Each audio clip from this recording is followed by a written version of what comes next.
What's up guys, my name is James Pena and welcome to my channel where we learn tips and subtleties on basic sleight of hand. First, I do want to say sorry for not uploading Friday. I am recording today Sunday. I will be posting the video today.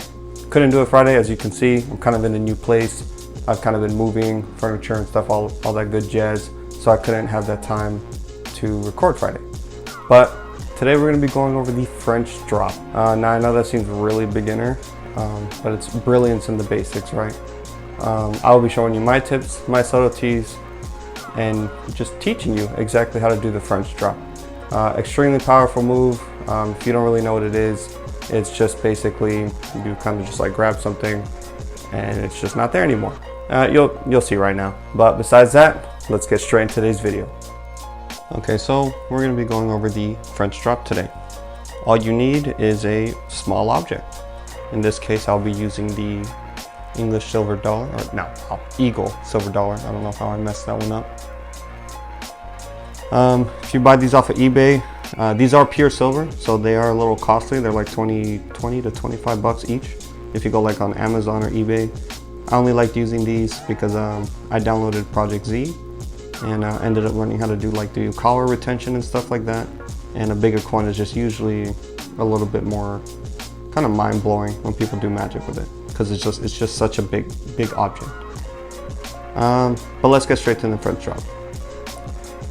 Or actually, before we do that, I'm married, but anytime I do coin magic and stuff like that, I try, I'll kind of remove this because, and you'll see right now, when you do the French drop, it'll cling, right? And you don't want to hear that.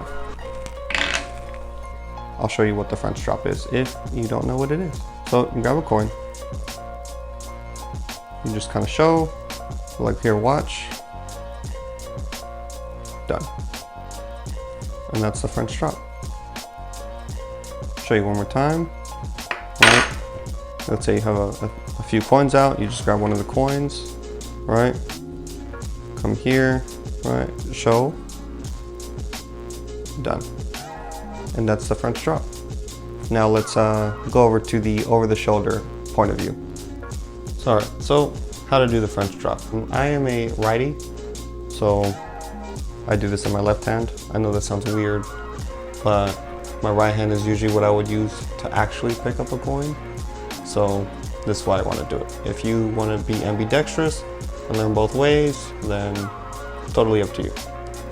But I prefer doing this in my left hand. So the reason why I wanted to teach the French drop, because the French drop was originally like this, right? And you come here and it'd be done, right? I did not like that at all. It's just like who holds a coin like that, right? But no one really, as here, it's a little bit more freely, right? So that's why I wanted to do it this way, kind of very open. So French drop, it is extremely simple. You just have to be aware of your angles, and that's pretty much it. And timing, that's definitely something you want to keep in mind. So how to do it? It is simply grabbing it and dropping it at the same time. That's it. There's just two motions that creates the French drop. So you here, you drop, and you grab. At the same time, in full motion, that's what it looks like. And it's clipped right here into a finger palm. And you can move on to anything else. But for right now, I'm just going to teach you the French drop. So here, drop, and you're pretending to grab. So what it should look like, right, is you're doing this, right, and it vanishes. That's what it should look like. So don't come from the side and grab it, right? Don't do that. Just kind of have this hand back here, show it back here, and then as you come to reach for it, done. One more time. All you're doing, just like that. And I know this seems really repetitive. I just want you guys to get this down, because I've actually taught this to a few people, and some people actually struggle with this. So I'm kind of just overdoing it for the people that I know will probably struggle with this, even though it is a simple move. but we all gotta start somewhere, right? So I'll teach you one more time. So you're just pinching it, showing. I go from here to here to here. And as I come up to grab, I'll close these fingers, that way it can catch it. Boom. So to kind of teach you how I angle it, and so people don't, you know, straight up see it. Well, let's see if I could do it from here, right? So people aren't like, see the coin, right? Because that's what you want, right? For nobody to see it. That's how you want it to drop. Because if it lands like this, then yes, everybody can see that.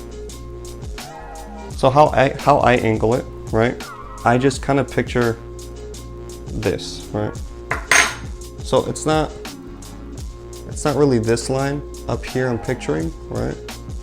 And I know this is gonna sound really dumb. It's not this line, but it's this line of my finger that I kind of point towards like the spectator, or that I should at least see, right? So from my point of view, if I see this, I'm good. If I see that, I'm too much. If I don't see it at all, then they will see it. I don't know if this makes sense, but I picture it as 3 lines. I'll go over this one more time. So this line right here is pointing at the spectator, and then this line, right, when I'm angling it, is right on top, if that makes sense, right? And they'll never see it because it's covered. Too much, they'll see it. You're too exposed. Right here, I know I know it's not exposed.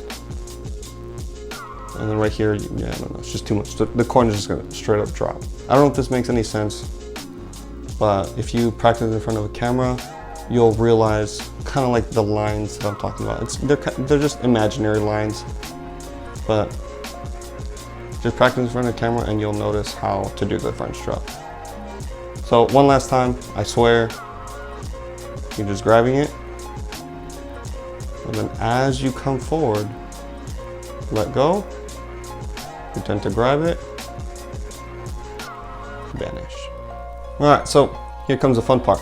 I'm going to teach you some applications that you can do with this.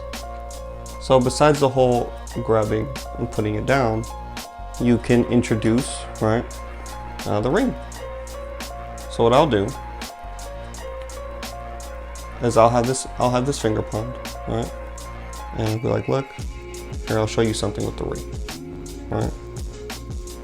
And then, as you can see, I'm getting ready in that French drop position while I have this.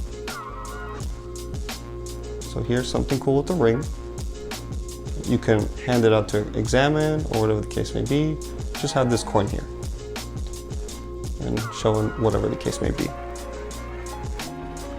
Now that you're here, as you come grab it, right, drop it, and then put the coin right there. Let's see if I can do this from your point of view. I'm doing it like this just so you can see, but we know we're gonna do it this way. So from here, my bad. And that's what it should look like. It should just look like it changed. Really bad angle, but it would work from here. This would be perfect. And especially because the ring is all the way down here, you're solid. Now another thing you can do from here, and this is a little bit more tricky. This definitely requires some practice and training, but you can act like you're tossing this, but in reality, you're tossing the ring and dropping this and holding it. So it just looks like it changed, if that makes sense. So let's do this again. Have a ring, pull this off, here, here, just like that. Practice that in front of the mirror, you'll probably fool yourself because it looks pretty good. Now another application you could use, and it's probably one of my favorite applications because it's just so cool. It just looks so good. From here to there, you can do something like that. That's if you have a jumbo coin. Yeah, that's how big that coin is. And if I were to measure it with a normal ring, that's the size of a jumbo coin, just for some comparison. Jumbo coins are just cool. I got this for like $5, so I'm sure you can get this anywhere. Now, another thing you can use the French drop for is if you're doing like a transposition routine, meaning, you know, they switch places. What I taught you there was a transformation. It's like turning one thing into another. That's basically what that is. But a transposition is when they're essentially teleporting. That's like the best way I could explain it. So one thing you can do is you can start off with the coin, and if you know how to do the kind of just throw, kind of vanish, right? And I'll teach that some other time, but it's pretty easy to do. If I teach this right now, you're just kind of holding it and then tossing it. You can do something like that and then produce it, right? And then you can do the same thing here, produce it. So it's almost like it's teleporting out of nowhere. You could also use this for like here, right? You could pretend to put it through the hand and it kind of penetrates through. A lot of uses for the French drop. One more time, from here, you could pretend to show that you have the coin. 1, 2, and 3. If you could make the coin jump, much better. And that's pretty much it for the French drop. Don't just think about coins, think about other things. Have fun with it. Now to the outro. Hopefully you liked today's video. Hopefully you learned a lot on the French drop. Hopefully it's something that you continue to use. Again, it's not really something you just have to do with coins. You can do it with just about any small object. Piece of paper, if you want to turn like a folded up bill into like a coin, or vice versa. Kind of just let your imagination run wild. Don't just stick with just straight coins. Kick in that creative process to use magic with everyday objects, because that's, if anything, that's more powerful when you could just pick up something and do magic with it, right? Because then it's not really a setup. People are just like instantly blown. Again, French drop, not really something that you should just, you know, do, right? Kind of incorporate into something, right? Kind of build it off a routine with it. Don't just pick up something and just be like, hey, gone, because then they're immediately going to come back to this hand. So let your imagination run wild. Hopefully you guys liked today's video. If you really did, leave that like. If there's anything that you want to improve on my videos, if there's anything you want to add to the French drop, if you think my video was bad, comment ways how I can improve myself. If you have questions still on the French drop, don't be afraid to leave it in the comments. I will always try to reply. Besides that, please share, please subscribe. I try to do videos every Friday. Again, that wasn't really the case this time, but this Friday you should be seeing another video. Don't forget to turn on the notification bell. Everybody always forgets to do that, so don't be afraid to do that. And I think that's pretty much it. So I will be seeing you next week. Oh, also, if there's anything you want to see that you want me to teach, then put it in the comments below. That's the only way I'm gonna know what you want to learn next. I'm kind of just going off the top of my head, kind of like the basics, but if there's anything specific you want to see, then write it in the comments. Don't be afraid. But yes, stay tuned for next week. I already have an idea in mind, but again, if you have something in mind, then I'll probably change it to that. So, see you next Friday. Peace.